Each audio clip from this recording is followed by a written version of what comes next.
Tolong jangan di belakang dan jangan di depan.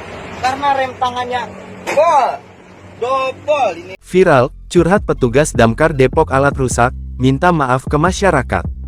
Video petugas pemadam kebakaran kota Depok yang mengeluhkan kerusakan gergaji mesin dan rem tangan mobil kembali viral di media sosial. Dalam video, petugas memperlihatkan dua buah gergaji mesin yang diklaim telah rusak berbulan-bulan. Saya mohon maaf sekali setiap ada telepon di UPT kami dan UPT-UPT lainnya mengenai pohon tumbang. Bukan kami tidak mau mengerjakan, tapi sendok kami rusak. Ya, kami sudah bikin nota dinas berbulan-bulan yang lalu, tapi belum dibenahi.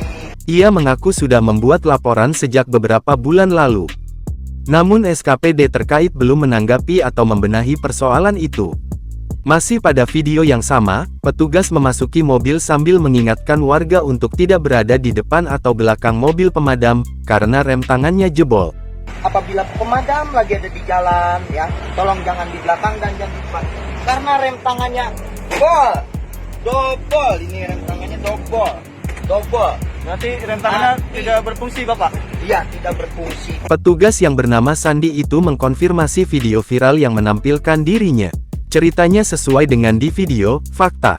Diviralkan, dulu baru dibenerin, kata Sandi saat dikonfirmasi Kompas.com, Kamis tanggal 18 Juli tahun 2024. Perbuatannya ini dilakukan demi memotivasi rekan kerja mereka yang selalu ke lapangan dan menjalankan tugasnya.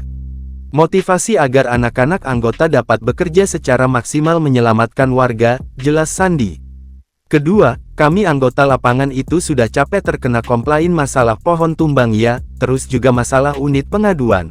Kita sudah capek bikin nota dan laporan sampai mulut berbusa tapi tidak ada tindak lanjut, tambahnya.